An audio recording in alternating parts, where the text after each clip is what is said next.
మీ దగ్గర ఒక ప్రోడక్ట్ ఉంది, దాన్ని బ్లింకిట్, జెప్టో లాంటి ప్లాట్ఫామ్స్ మీద అమ్మేయాలని అనుకుంటున్నారా? వేల మందికి రీచ్ అవ్వాలని కలలు కంటున్నారా? సరే, ఆగండి. ఆ దారి మీరు అనుకున్నంత తేలికైతే కాదు. ఈరోజు మనం ఎలాంటి హైప్ లేకుండా అసలు కదేంటో, ఈ బిజినెస్ వెనకున్న నిజాలేంటో చూద్దాం. అసలు నా ప్రోడక్ట్స్ని బ్లింకిట్, జెప్టో, ఇన్స్టామార్ట్లో అమ్మొచ్చా? ఇది చాలామందినే తొలిచేసే ప్రశ్న. కానీ సరైన అవగాహన లేకుండా దూకేశారనుకోండి, భారీ నష్టాలు తప్పవు. అందుకే ఈ విశ్లేషణలో మనమసలు నిజాన్ని బయటకు తీయబోతున్నాం.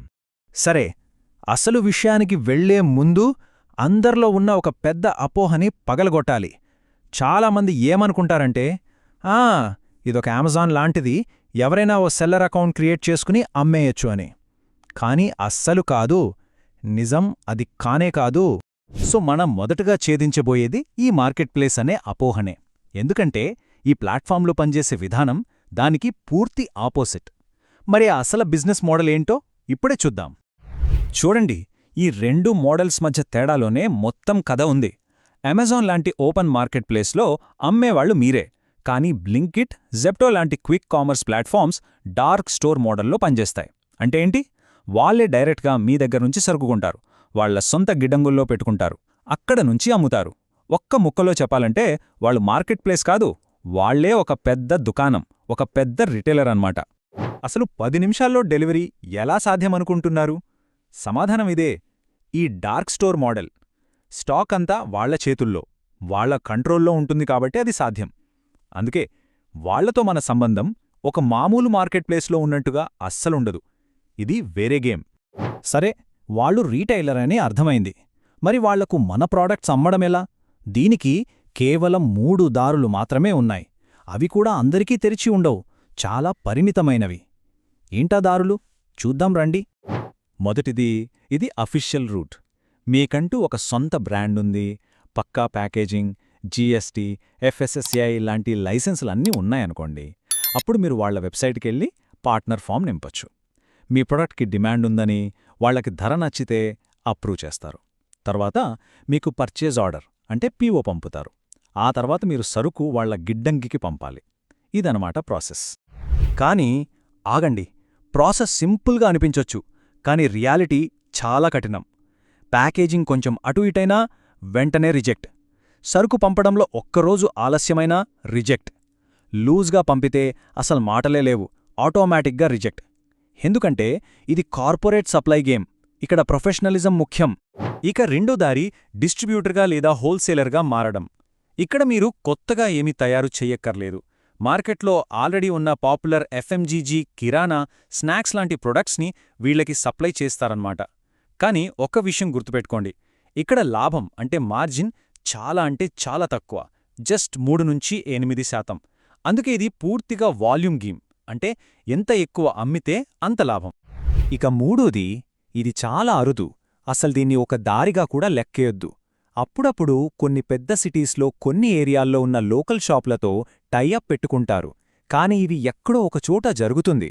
సో ఈ దారిమీద అస్సలు ఆధారపడొద్దు, మర్చిపోండి. ఓకే, ఇప్పటిదాకా ఎలా వెళ్ళాలి అని చూసాం. ఇప్పుడు అసలు సిసలైన ప్రశ్న, వెళ్ళి ఏం లాభం? అంటే డబ్బులు సంపాదించడమెలా? ఈ బిజినెస్లో మార్జిన్స్ కథేంటో నంబర్స్తో సహా చూద్దాం. ఇది చాలా ముఖ్యం. అవును, ఇదే అందర్నీ వేధించే ప్రశ్న. ప్లాట్ఫామ్ వాళ్లే ఏకంగా 25-30% మార్జిన్ తీసుకుంటే ఇక సప్లై చేసేవాళ్లకి ఏం మిగులుతోంది? అసలు ఈ లెక్కల్లో లాభం సంపాదించడం సాధ్యమేనా? రైట్, ఈ లెక్కని చాలా జాగ్రత్తగా చూద్దాం. ఒక వస్తువు ఎంఆర్పి ₹100 అనుకుందాం. ప్లాట్ఫామ్ దాని కస్టమర్కి డిస్కౌంట్ ఇచ్చి ₹95కి అమ్ముతుంది. ఇందులోంచి వాళ్ల మార్జిన్ ఒక ₹25 తీసేసుకుంటారు. అంటే వాళ్లు మీ దగ్గర నుంచి ఆ వస్తువుని కొనే ధర ₹70. ఇక్కడే ఉందసలు పాయింట్. మీ ప్యాకింగ్, ట్రాన్స్పోర్ట్, జీఎస్టీ అన్నీ పోను మీ ఉత్పత్తి ఖర్చు ₹60 లోపు ఉండాలి. అప్పుడే మీకు ఆ ₹10 మిగులుతుంది. లేదంటే జేబులోంచి పోయినట్టే. ఈ ఒక్క వాక్యం చాలు మొత్తం కథ అర్థం చేసుకోవడానికి. ఇది ఒక కార్పొరేట్ సరఫరా గేమ్. ఇక్కడ భావోద్వేగాలకు తావులేదు. మీ ప్రొడక్ట్ మీద మీకు ఎంత ప్రేమున్నా నంబర్ సరిపోకపోతే మీరు ఈ గేమ్లో ఉండలేరు, అంతే. మార్జిన్లొక్కటే కాదు, ఇంకా కొన్ని ప్రాక్టికల్ ప్రాబ్లమ్స్ ఉన్నాయి. ఒకటి, రిటర్న్స్ అండ్ డ్యామేజ్లు. కస్టమర్ రిటర్న్ చేసినా డెలివరీలో డ్యామేజ్ అయినా ఆ నష్టం మీ ఖాతాలోంచే కట్టవుతుంది. 2. Payment cycle. మీకు రావాల్సిన డబ్బులు వెంటనే రావు. 15 నుంచి 45 రోజులు పట్టొచ్చు. అంటే ఈలోపు బిజినెస్ నడపడానికి, కొత్త స్టాక్ కొనడానికి మీ దగ్గర మంచి వర్కింగ్ క్యాపిటల్ అంటే చేతిలో డబ్బు ఉండాలి. ఓకే, ఇప్పుడు మనం ఒక ఫిల్టర్ సెక్షన్కొచ్చాం. ఇక్కడ కొన్ని పాయింట్స్ చూద్దాం. దీన్ని బట్టి ఈ బిజినెస్ మోడల్ మీకు సెట్ అవుతుందా లేదా అనేది మీకే క్లియర్గా అర్థమైపోతుంది. ఒకవేళ ఈ పాయింట్లు మీకు వర్తిస్తే దయచేసి ఈ వ్యాపారంలోకి అడుగుపెట్టద్దు. మీ బిజినెస్ ఎక్కువ మార్జిన్ల మీద నడిచేది అయితే ఇది మీకు కాదు. మీ ప్రొడక్ట్ తయారీ ఖర్చే ఎక్కువగా ఉంటే ఇక్కడ లాభం అసాధ్యం. డిమాండ్ రాగానే ప్రొడక్షన్ పెంచే కెపాసిటీ లేకపోయినా కష్టమే. అలాగే రిటర్న్స్ని ఆర్థికంగా భరించలేకపోయినా, జీఎస్టీ, ఎఫ్ఎస్ఎస్ఐ లాంటి లైసెన్స్ల లేకపోయినా ఈ దారి మీకోసం కాదు. సరే, ఇన్ని మంచి చెడులు చూశాక ఫైనల్గా మనం ఏమర్థం చేసుకోవాలి? ఈ మొత్తం అవకాశాన్ని మనం ఎలా చూడాలి? అసలు తీర్పేంటి? చూద్దాం. ఈ వాక్యాన్ని బాగా గుర్తుపెట్టుకోండి. బ్లింకిట్, జెప్టో, ఇన్స్టామార్ట్ ఇవి కేవలం రీటైలర్లు మాత్రమే కాదు. అవి బిజినెస్ యాక్సిలరేటర్లు, మీ వ్యాపారాన్ని వేగవంతం చేసే యంత్రాలు. అయితే ఈ యాక్సలరేటర్ అనేది రెండు వైపులా పదునున్న కత్తిలాంటిది.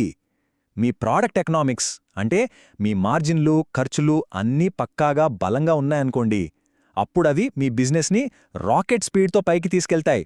కానీ మీ లెక్కల్లో చిన్న బలహీనత ఉన్నా సరే అంతే వేగంతో మీ వ్యాపారాన్ని కింద పడేస్తాయి, నాశనం చేస్తాయి. కాబట్టి ముగింపుగా వేసుకోవాల్సిన ప్రశ్న ఒక్కటే. ఈ యాక్సిలరేషన్ని, ఈ విపరీతమైన వేగాన్ని తట్టుకోడానికి మీ ఉత్పత్తి యొక్క ఆర్థిక పునాదులు నిజంగా, నిజాయితీగా అంత బలంగా ఉన్నాయా? ఈ ప్రశ్నకు మీ సమాధానమే మీ భవిష్యత్తును నిర్ణయిస్తుంది. కాబట్టి లోతుగా ఆలోచించండి.